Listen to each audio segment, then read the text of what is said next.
naming Diyos na makapangyarihan sa lahat, Yahweh, Ikaw ang pinagmumulan ng liwanag sa aming buhay. Ikaw ang dahilan kung bakit kami ay nakakapagsalita, nakakarinig, nakapag-iisip, at higit sa lahat ay nakakakita.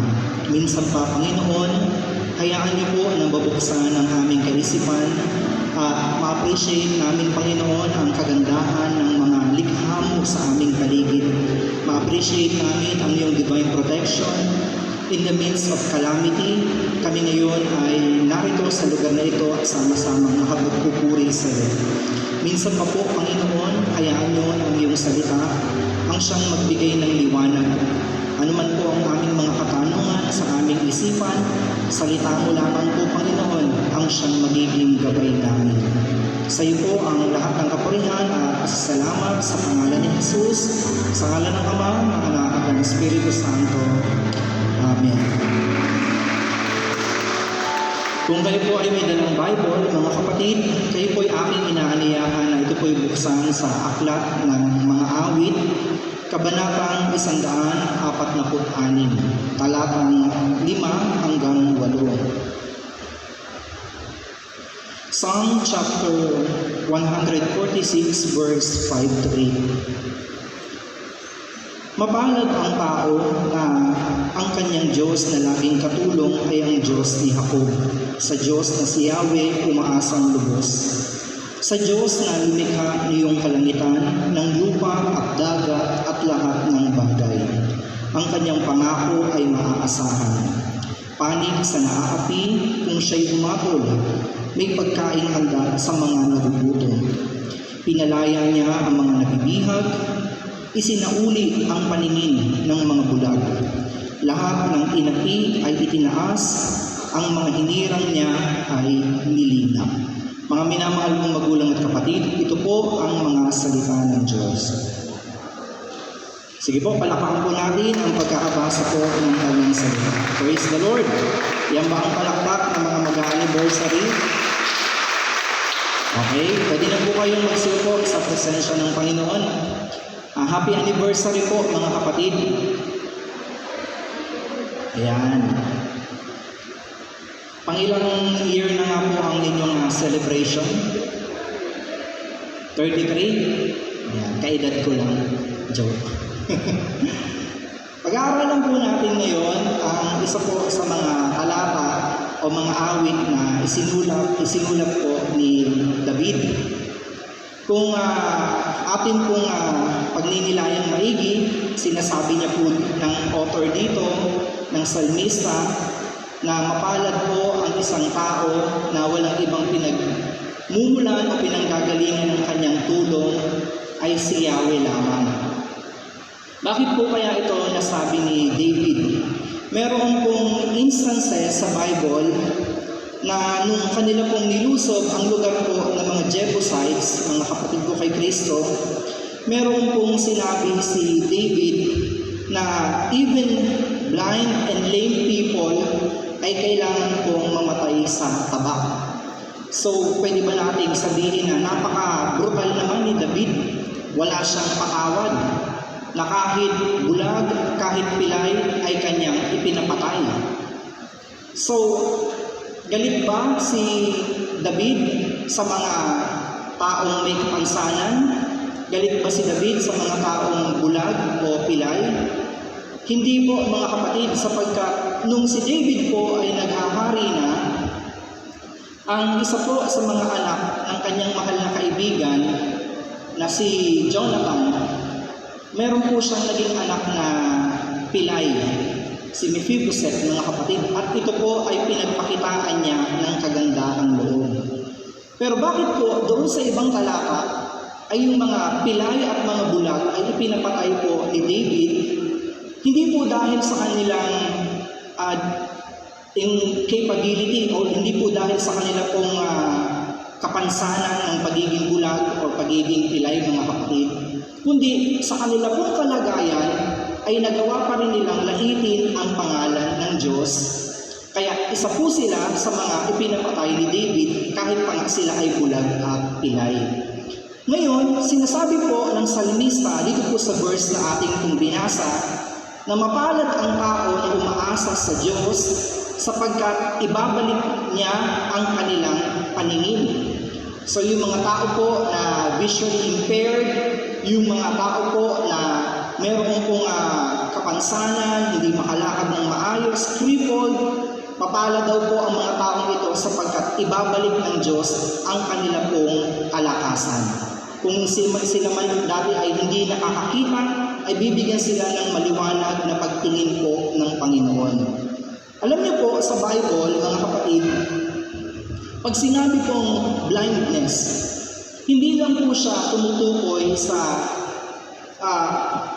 physical na kalagayan po ng pagiging bulag, mga kapatid.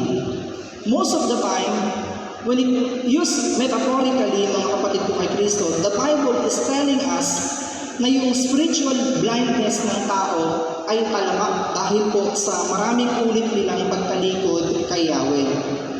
Hindi lang po ito tumutukoy sa people of Israel, pero madalas na nagre-refer po ito sa mga religious people na naglilid sa mga tao upang tumalikod sa tunay na Diyos na kanila pong pinaglilingkuran. Kaya nga po sa Leviticus, ayaw ng Diyos ng mga animal sacrifices na mayroong kapansanan. Ayaw niya ng may galis, of course. Ayaw niya ng pilay. Higit sa lahat, ayaw niya ng tupa. Ayaw niya ng isang korderong iaalay na bulag, mga kapatid. Kasi po, ang sinisimbolize po nito, kung yung hayop nga na isa-sacrifice na bulag ay tinatanggihan ko, mas lalo namang ayaw ko sa mga tao na spiritually blind, na inuudyuhan at nililid ang tao sa kabulagang espiritual upang tumalikod sila sa atin. Now, spiritual blindness is a great problem nung kanila pong panahon, mga kapatid ko kay Kristo. Kasi po, dito po nagkakaroon ng consequence, hindi lang sa kanilang buhay, hindi lang po sa kanilang lifestyle, bagkus pati na rin po sa pagharap nila sa Diyos, mga kapatid. Maigi na lang po, inaabot ng Diyos ang pangangailangan ng tao, kahit pa nga siya ay visually impaired, mga kapatid. Alam niyo ho, may iba't ibang mga factors kung bakit ang isang tao ay nagiging spiritually blind. Hindi lang physical ha, mga kapatid. Like Balaam. Si Balaam po ay naging bulag sa instruction ng Diyos. Kasi ang unang instruction sa kanya ng Diyos ay huwag kang sasama sa mga tauhan ni Balak. Kasi meron siyang masamang balak. Ikaw ay kanyang susuhulan. Pero, ang sinabi po ni Balaam dito sa mga tauhan ni Balak na nagpunta sa kanyang bahay, ang sabi niya, dumito muna kayo, patulog kayo sa bahay ko, kasi baka bukas, merong ipapasabi si Yahweh. Yun na nga yung sinabi ng Lord huwag kang sasama. Tapos pinatulog mo pa sa iyong bahay. Kaya po ano ang nangyari? Pagdating po ng kinabukasan, nagbigay ng ibang instruction ang Diyos. At ang sabi po sa kanya ni Yahweh, sige, sumama ka na. So bakit po nag-iba? Nung sila po ay naglalakad na o sila po ay bumabiyahe na sakay po ng kanyang asno, mga kapatid, bigla na lang po na yung kanyang donkey ay iginitgit siya sa pader. At ito ay kanyang pinagpapalo. Sabi niya, minura niya pa. Napakawalang kwenta mo talaga. Sumagot yung kanyang alagang donkey, bakit? Ginawa ko na ba ito sa iyo dati? Sabi naman po ni Balaam, hindi, kaya nga nagtataka ako sa iyo bakit ang luwag-luwag ng daan, iginitgit mo ako sa gilid. Sa sobrang kabulagang spiritual po ni Balaam, hindi niya napapansin gano'n kababa ang kanyang level na nakikipag-usap na lang siya sa isang donkey. Hindi niya nakikita na sa kabila ng pagpalo niya doon sa kanyang alagang hayop, sa halip na umusad, ay lalo pa itong humiga. Hindi niya nakikita na doon pala sa kanilang daraanan ay merong anghel na nakahanda ng tagain sa leeg ito pong si Balaam dahil po sa hindi niya pagsunod sa instruction ni Yahweh.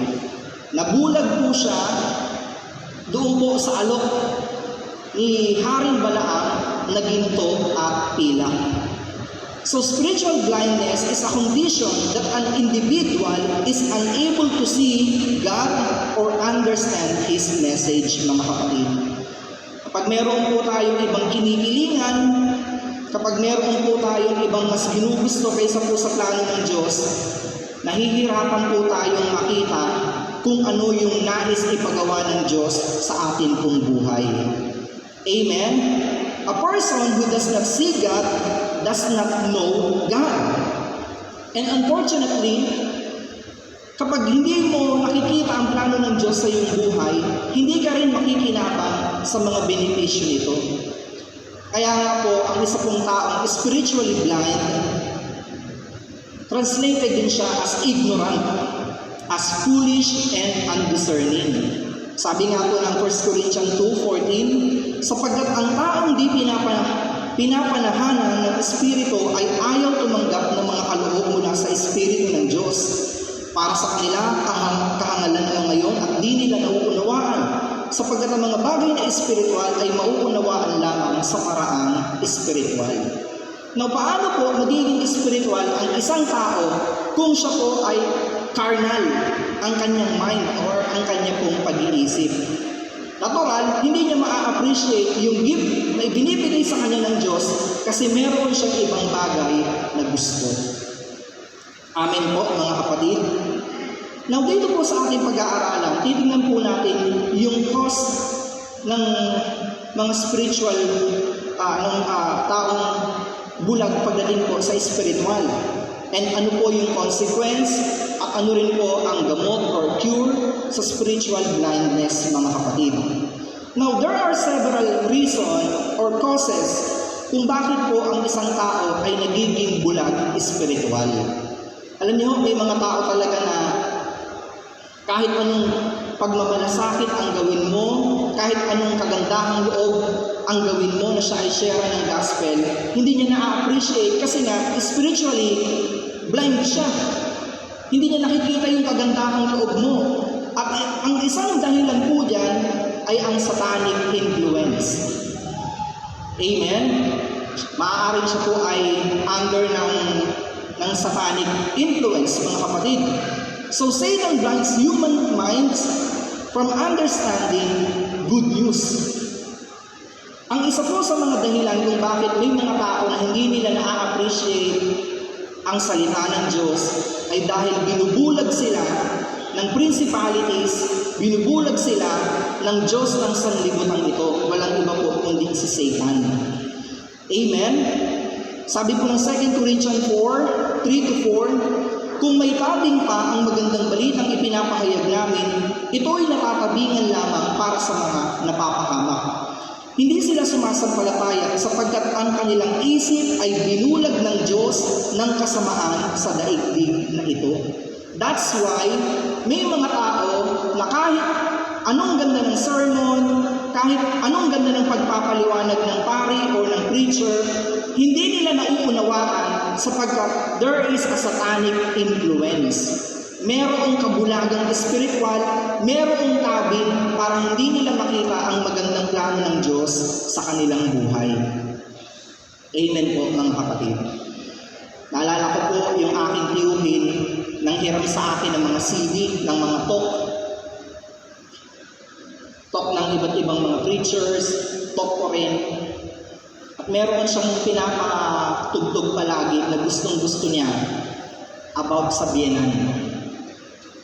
Inuwi niya sa Bicol, pinatugtog niya doon sa, plinay niya doon sa bahay nila, katabing bahay lang nila yung kanyang biyenan.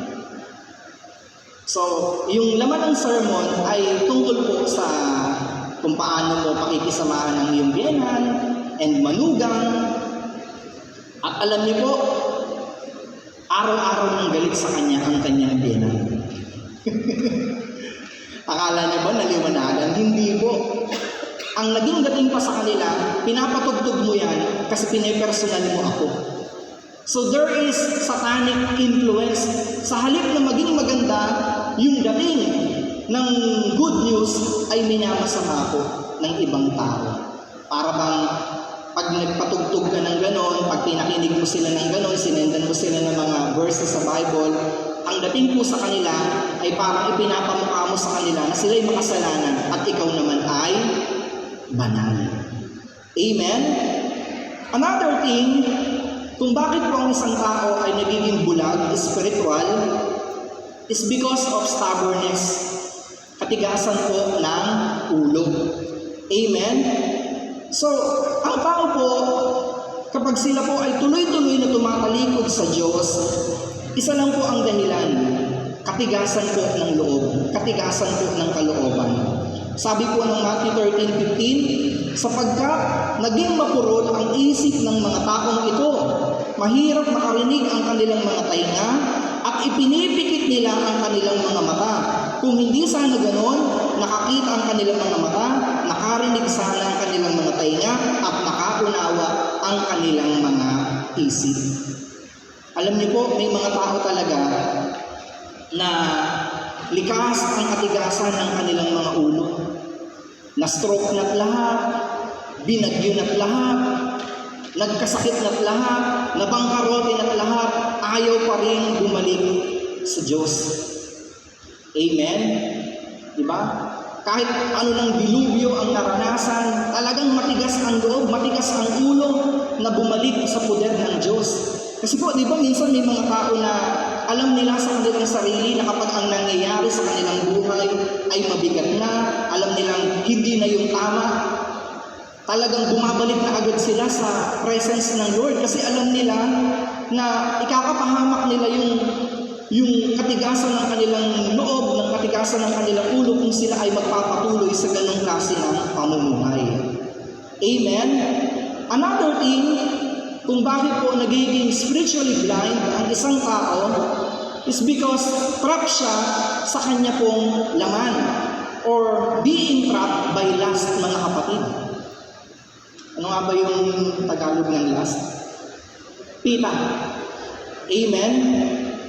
Kapag ang isa pong tao ay nilamon ng kanya pong pagnanasa, ng kanya pong laman, siya po ay nagiging bulag sa mga bagay na mas makabuluhan. Amen? Kaya nga, tinan niyo po, may mga tao, pamilyadong tao, pag di nila kayang kontrolin ang kanila pong sariling nasa, nagagawa nilang iwan ng kanilang asawa at mga anak para sumama doon sa iba. Trabaho ba yun ng matinong tao na nasa kanyang matinong pag-iisip? Pero dahil po na-engulf siya ng kanyang lust, natatangay siya sa pita ng laman. Meron pong isang character sa Bible, siya po ay assistant ni Eliseo, ang pangalan niya po ay Gehazi. Meron po kasi isang makapangyarihan na tao na may ketong na pinagaling po ni Eliseo, yung pinaduglog niya doon sa isang ilog na hindi naman malinis o hindi popular, pero gumaling. Sa katuwaan po ni Naaman, nag-offer siya ng gift kay Eliseo. Pero alam niyo po, hindi po yan in-accept ni Elisha. Kasi ayaw niyang isipin ni Naaman na yung kagalingan niya ay nabayaran niya sa Diyos. Yun ay libreng ibinigay ng Diyos ng Israel. Kasi ito pong si Naaman ay isa pong Hentil o isa pong pagano, hindi po siya Israelite. Pero kinahabagan po siya ng Diyos at pinagaling siya sa kanyang ketong. Now the problem is, yung kanyang pong sidekick na si Gehazi, nang hinayang siya doon po sa regalo nitong si Naaman. Kasi yaman na tao nito eh. Alam niyo ho, paalis na po si Naaman, hinabol pa nito si Gehazi, at sinabi niya, nagsinungaling pa siya, nasabi po ng aking master, kukunin niya na raw po yung ibinibigay ninyong regalo. Pero sa totoo lang, ito po ay itinago, ito pong si Gehazi doon sa kanyang tolda. Inilagay niya sa ilalim. Now, bakit po ni-refuse ni Elisha yung gift nitong si Naaman, mga kapatid? There is a possibility na yung kung gift na yon ni Naaman, mga kapatid ko kay Kristo, pwedeng naka-attach pa rin po doon yung kanyang sakit na ketong. Kasi alam niyo po, pag ang isang gamit o ang isang personal kit ng isang tao ay ginamit mo, kung meron siyang sakit sa balat, pwedeng mapunta sa iyo. Kinuha ni Gehazi, kaya alam niyo po ang nangyari dahil sa kanyang pagnanasa doon sa gift na yon, nalipat sa kanya yung ketong ni Naaman. At siya po ay napuno ng ketong sa kanya pong katawan. Alam niyo, marami pong mga tao, because of spiritual blindness, hindi nila alam sa pagnanais nilang makuha ang isang bagay na yon, isang tao na yon, isang posisyon na yon, buong pagkatao nila ang nasisira. Amen?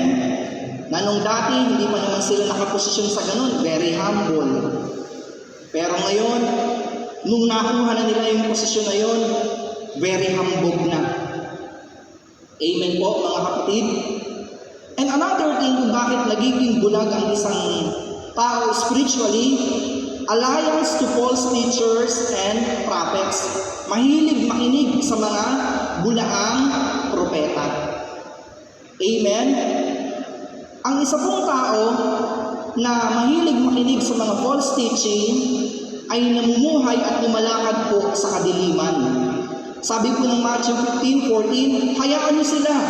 Sila yung mga bulag na taga-akay ng mga bulag. At kapag bulag ang umakay sa kapabulag, pareho silang mahuhulog sa hukay. Of course, ano nga asahan mo sa bulag? Yun ang maggagabay sa'yo. Parehas kayong mapapahamak. Sabi rin po ng Isaiah 9:16, inililigaw ng kanilang mga pinuno ang bayang ito. Kaya ang mga tagasunod nila ay nagkakagulo. Sa panahon po ni Isaiah, ang mga false prophet po ang nagiging dahilan kung bakit po napapahamak ang Israel. Sa kanilang mga maling propesiya, sa kanilang mga maling judgment, kaya po napapahamak ang bayan po ng Israel. At alam niyo po, sa ating panahon, kung hindi po tayo magiging maingat, mga kapatid ko kay Kristo, lagana po ang mga bulaang tagapagturo. Amen? Lagana po ang mga false teachers. Kaya dapat po tayong maging very discerning pagdating po sa Word of God. Amen? Kapag ang preaching na laging ibinabato sa mga tao is tungkol palagi sa pagpapayaman, tungkol lagi sa prosperity, mag-iisip tayo kasi hindi naman ganun yung teaching ng Panginoon. Ang teaching nga ng Lord, pasalin nyo ang inyong mga krus. Amen? Kaya po kapag ang isa pong nangangaral ay tumataba ang kanyang hindi lang tiyan, ang kanyang bulsa, at ang kanyang mga members ay naghihirap, may mga ibigay lang, mag-iisip po tayo mga kapatid. Baka po nagiging bulag na tayo sa kanilang mga pagtuturo. Amen, mga kapatid? At meron po mga tao na takot sila na ma-identify as a true Christian. Kaya hinahide po nila yung kanilang identity. Pero sabi po ng Proverbs 29 verse 25, huwag mong ikakabahala ang sinasabi ng iba. Magtiwala ka kay Yahweh at mapanatag ka. Ganun na ganun po ang gospel natin ngayon about kay Bartimaeus. Wala siyang pakialam sa sasabihin ng ibang tao. Nung malaman niyang dumaraan ang Panginoon, siya po'y nagsisisigaw. At kahit po siya'y pinapagaliran, siya po'y pinapatahimik, siya po'y pinagbabawalan, ay mas lalo niya pang nilakas ang kanyang boses. Amen? Huwag mong isipin yung sasabihin ng ibang tao. Ang isipin mo, makalapit ka kay Kristo. Ang isipin mo yung sitwasyon mo sa harapan ng Diyos. Amen po, mga kapatid? Now, what are the consequences of spiritual blindness, mga kapatid? First of all, is lack of understanding to the will of God. Natural, kapag ikaw po ay bulag spiritually, hindi mo talaga mauunawaan kung ano ang kalooban ng Diyos sa iyong buhay. Amen po mga kapatid. Hindi mo madidiscern, hindi mo malalaman, kasi nga binulag ka na ng mundong ito eh. Binulag ka na ng iyong sariling pagnanasa at mga kagustuhan. Kagaya po ng example na sinabi ko sa inyo kanina, tungkol po kay Balaam. Another thing na consequence po ng pagiging spiritually blind, mga kapatid, is lack of God's provision and blessing. Alam niyo ho, maraming mga bagay na lumalagpas at hindi nakakarating sa ating buhay. Kasi nga, hindi natin nakikita yung ipinapaabot ng Diyos sa atin. Amen? Lagpas-lagpas yung ating paningin.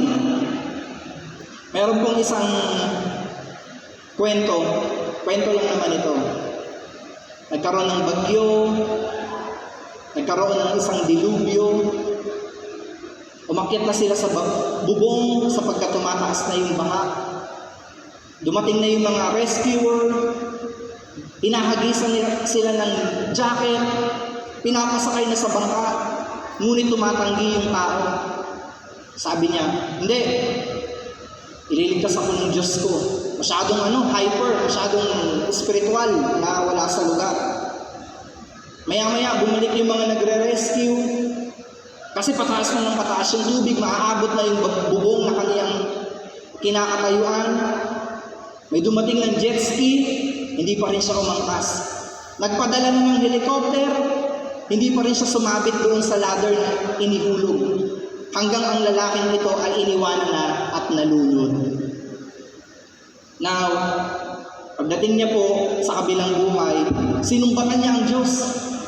Nagpray ako sa iyo I'm asking for help. Humihingi ako ng saklolo sa iyo. Hindi ba ako tinulungan? Akala ko totoo kang Diyos. Pero sabi sa kanya ng Diyos, nagpadala na ako ng jet ski, nagpadala na ako ng rubber boat, nagpadala na ako ng helicopter. Ano pa ba naman ang gusto mo? Bababa pa ako. Kung minsan po, ang isa pong taong spiritually blind, nandun na po yung God's provision, hindi niya na-appreciate kasi sa ibang bagay siya nakatingin. Amen po? I remember Hagar. Ito po ay concubine ni Abraham. Nagalit si Sarah na legal wife. Sabi niya, palayasin mo yung mag-inang Egyptian na yan.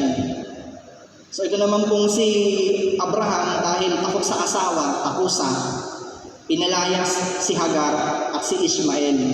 Natangan-tangan lang ang bao na water jug. Of course, naubos na. Ikaw ba naman paglakarin ka sa disyerto Naubos po yung baon nilang tubig. At hindi maatim ni Hagar na makita niyang unti-unting namamatay sa uhaw ang kanyang anak. Amen? Hagar is crying for help. She needed a bottle of water. Pero alam niyo po, hindi niya nakikita dahil sobrang pag-iyak niya, nag-provide ang Diyos ng balon para sa kanilang mag-ina upang sila ay makasurvive sa gutom at sa uhaw. Amen? So ang tao po, ang consequence ng pagiging bulag natin spiritually, mga kapatid, hindi natin nakikita yung mga bagay na pinoprovide ng Diyos. Amen? Marami tayong iniisip na ibang bagay. Marami tayong hinihingi sa Kanya, pero yun pala, ang ibinibigay niya sa atin ay higit pa po doon sa atin pong kailangan. Amen? So another consequence of being spiritually blind is lack of insight and spiritual revelation. Ang isa pong taong bulag spiritually, hindi niya nauunawaan o hindi niya lubos na naiintindihan ang fullness ng revelation ng Diyos sa kanyang buhay. Kumbaga, hindi niya po nare-recognize. And then lack of divine protection and power, mga kapatid. Alam niyo po, ang presensya ng Diyos ay palagi pong present sa ating buhay. bubuksan lang natin ang ating paningin at maa-appreciate natin na ang Diyos sa anumang sitwasyon natin ay hindi tayo pinabayaan at hindi niya hinayaan na tayo po ay magkulang. Amen? Nung meron pong dumating na mga army doon po sa labas ng kuweba na pinagtataguan ni Elisha, ang nakita po ni Gehazi ay yung army. Takot na takot yung kanyang sidekick na naman. Pero hindi natitinag yung propeta. Alam niyo kung bakit? Kasi doon po sa kabundukang nakapaligid, nakikita niya na mas maraming karwahing apoy at mas maraming anghel ang ipinadala ng Diyos. Now, para hindi mahimpakutan itong kanya pong sidekick, ay binuksan ang kanyang spiritual eye, nang sa gayon ay makita niya kung gaano karaming anghel na mandirigma ang ipinadala upang sila po ay ipagtanggol kung sila man ay sasaktan ng army na pumunta po sa kanila pong lugar. Amen po. Kaya nga po, kahit lumalakad tayo sa gitna ng dilim, kahit po tayo ay mag-isa sa gabi, mag-isa sa bahay, hindi ka dapat matakot sapagkat kasama mo po ang Panginoon. Kung ikaw ay iihi sa tabi-tabi, hindi mo na kailangan sabihin tabi-tabi po. Kasi kasama mo ang Panginoon. And another thing, kapag ang isa pong tao ay spiritually blind, he lacks of understanding to the way of salvation. Natural, ang isa pong tao na lihis ang pag-iisip, ang isa pong tao na nabubulagan, hindi niya lubos na nauunawaan ang plano ng Diyos ng pagliligtas po sa kanyang buhay. At alam niyo, yung ignorance ng Israel, ang isa sa major factor kung bakit po sila napapahamak palagi at napaparusahan. Amen? Kaya nga po ang panalangin ni Apostol Pablo sa mga Kristiyano, mga kapatid, ay lubos na mabuksan ang kanilang pag-iisip nang sa gayon ay makita nila yung magandang plano ng pagliligtas na inilaan ng Diyos hindi lang sa mga Hudyo, kundi pati na rin po sa mga Gentile. Sabi niya po sa Romans 10:1-3, mga kapatid, ang pinakananais ko idinadalangin sa Diyos ay ang maligtas ang Israel. Sapagkat saksi ako na sila'y nagsisikap na maging kalugod-lugod sa Diyos. Mali nga lang ang kanilang naging batayan. Amen? May mga tao na sa kanilang pagsusumikap, sariling pagsusumikap, gusto nilang mahanap ang Diyos. Yun nga lamang, mali po yung kanilang mga pamamaraan na napili. Yung iba, akala nila sa animal sacrifice. Yung iba, akala nila sa mga long prayers nila. Yung iba naman, akala po nila sa dami ng mga good deeds nila. Pero kung mabubuksan ang spiritual na pangunawa ng isang tao, makikita niya na hindi dahil sa kanyang mabubuting gawa, hindi sa kanyang mga effort, kundi sa kahabagan at grasya ng Diyos sa kanyang buhay. Amen? Ang isa pong taong spiritually blind, naiwan ko kasi yung panyo ko eh. Brother Peter, baka paabot naman po ng panyo ko sa bag. Andiyan po, yung panyo ko. Ang isa pong taong spiritually blind, ipinagmamalaki niya palagi yung kanyang mga nagawa, ipinagmamalaki niya palagi yung kanyang mga naiambag sa gawain ng Diyos. Pero ang isa pong taong bukas ang kanyang pag-iisip, nakakakita ng malinaw ang kanyang mata, alam niyang dahil sa kagandahan ng loob ng Diyos, kaya siya nakakapaglingkod. Amen? Sige po, palakpakan po natin ang ating Diyos na buhay. Now, what are the cure for spiritual blindness? Kanina po, binanggit ko na yung cause of spiritual blindness and consequence. Ngayon po, ano po ang lunas sa pagiging bulag spiritual? So first of all is fervent prayer. Of course, wala pong anumang imposible sa taong nananalangin ng puspusan sa harapan po ng Diyos. Amen? Prayer is the primary weapon against spiritual blindness. Ang isa pong tao na hindi naglalaan ng panahon sa pananalangin, pag-meditate po ng Word of God, mga kapatid, habang tumatagal, palabo ng palabo ang pagkakaunawa niya sa Diyos. Kaya importante po ang fervent prayer. Amen? And another thing is to delight and meditate to the Word of God.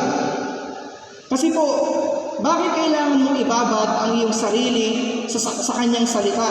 Sapagkat ang salita ng Diyos ang magiging gabay at liwanag po natin sa buhay na ito na ating pong nilalakaran. Ito po yung magsisilbi nating guidelines. Amen?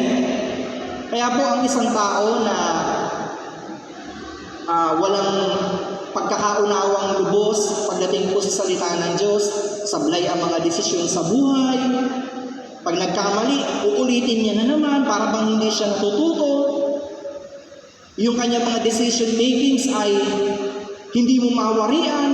Kasi nga, ang isang tao na walang lubos na pagkakakilala at hindi niya nakikita at nauunawaan ang plano ng Diyos, yung kanya pong mga ginagawa sa kanya pong buhay, wala siyang katiyakan. Kasi nga po, lumalakad siya sa kadiliman. Pero ang isa pong tao na meron pong liwanag ng salita ng Diyos, alam niya at may katiyakan siya na kapag sumunod siya sa plano at kalooban ng Diyos, alam niyang hindi siya mapapahamak. Amen? So, another cure for spiritual blindness is to walk in the guidance of the Holy Spirit. Ang tao po na lumalakad sa gabay po ng Espiritu Santo, hindi po yan basta-basta maaakay sa kadiliman. Amen? Ang isa pong taong babad sa panalangin, ang isa pong taong babad sa salita ng Diyos, hindi magkakamali sa instruction ng Holy Spirit sa kanya. Amen? Pero ang mga tao po, mga kapatid po kay Kristo na nag-ooperate sa kanilang mga sariling kapasyahan, nag-ooperate ng padalos-dalos sa kanilang mga buhay at wala man lang discernment sa kanilang mga ginagawa, ito po yung madalas na napapahamak sa kanilang mga desisyon sa buhay, mga kapatid. Amen? So, the cure for spiritual blindness is to walk and to obey the Holy Spirit. And finally, is to ask for the anointing of the Holy Spirit. Amen po? Ang isa pong tao na spiritually blind, kapag hindi siya nag-apuhap na mahanap yung liwanag na ipinagkakaloob ng Panginoon, buong buhay niyang magiging pasanin yung kanyang lifestyle na yun, yung kadiliman sa kanyang buhay, magiging yoke niya yun eh. Pero ang sabi po sa Isaiah 10:27, ang tao pong nagsusumikap makalapit sa Diyos, aalisin niya ang anumang pamatok na nakadagan sa kanya po. Amen? Sa madali pong sabi, ang anointing po ng Holy Spirit, mga kapatid, ay free na ipinagkakaloob ng Holy Spirit kung ito po ay ating hihingiin sa Kanya upang maging gabay, upang maging liwanag sa landas po na ating nilalakaran. Amen? Alam niyo po, sa India, bago po ako magtapos, sa India po, nagkaroon ng kaso o taon na parami ng parami ang mga batang kinikidnap at sinisira yung kanilang mga paningin, yung kanila pong mata. Ang ginagawa po ng malakihang sindikatong ito sa bansa po ng India, yung mga bata na kanila pong kinikidnap ay tinutusukan nila ng pinabagang bakal sa mata para masira yung paningin ng mga bata. At yun po ay kanilang kakalakalin at ito po ay gagawin po nilang mga pulubig, pamamalimusin, mga kapatid. Dahil nga, bulag na eh. So talamak po yung ganoong crime sa India nung mga panahon iyon.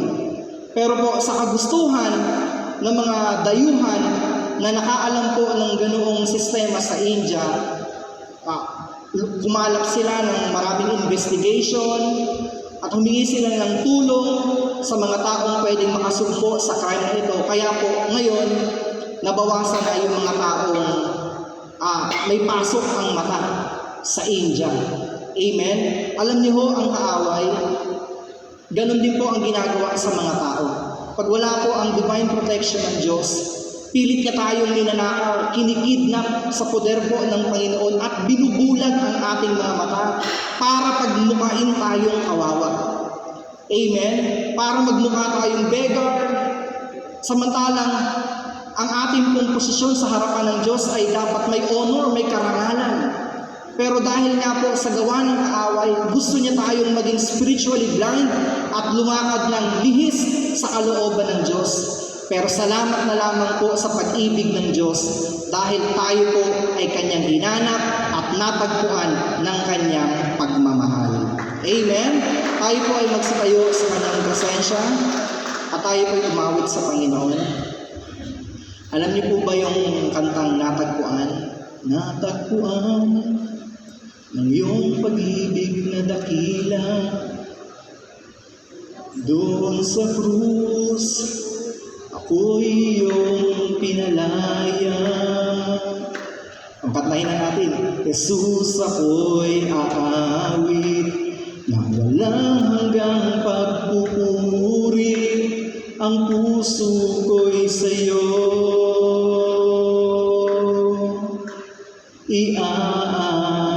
iaalay. Ang tinig mo ang aking hanap-hanap sa gitna ng bawat takot at paghihirap. Sa kabila ng aking pagkukulang, katapatan mo, O Diyos, tanging laan. Sa puso at damdamin, ika'y mananatili. Walang hanggan ang alay mo pag-ibig. Natagpuan ng iyong pag-ibig na dakila doon sa krus. Ako'y iyong pinalaya. Jesus, ako'y aawit ng walang hanggang pagpupuri. Ang puso ko'y sa'yo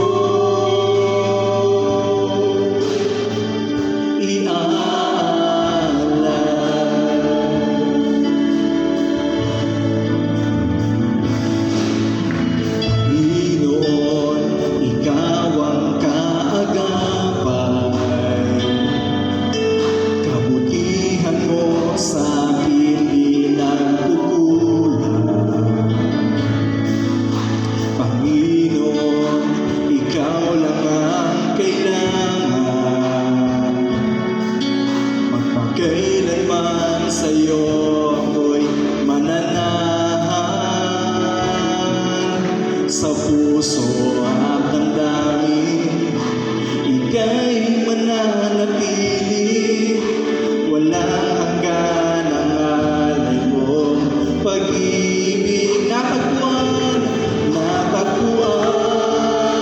ng iyong pag-ibig na dakila doon sa krus.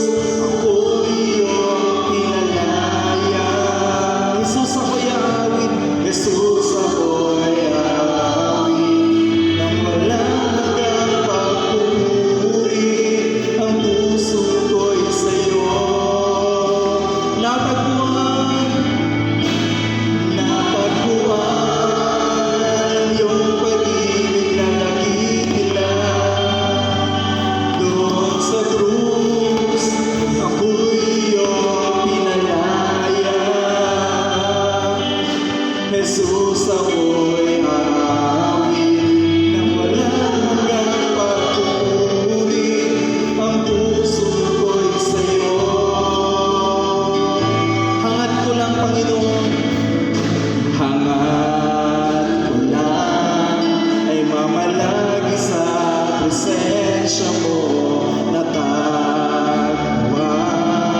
Ako'y binago ng pag-ibig mo, hangat ko lang ay mamalagi sa presensya mo, luwalhatiin ang pangalan mo. Ako'y natagpuan ng iyong pag-ibig na dakila. Doon sa krus, ako'y iyong pinalaya. Jesus, ako'y aawit. Jesus, ako'y aawit. Wala hanggang pagpupuri, ang puso ko'y sa'yo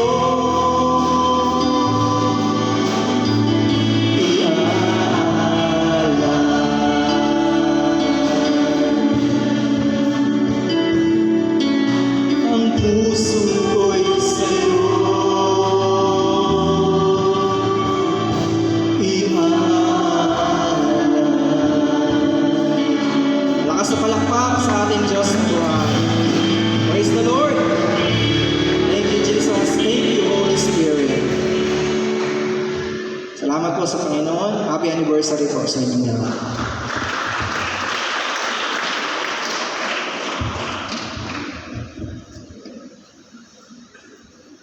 At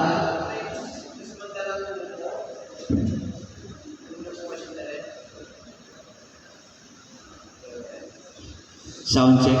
Pakisabi sa iyong katabi, mapalad ka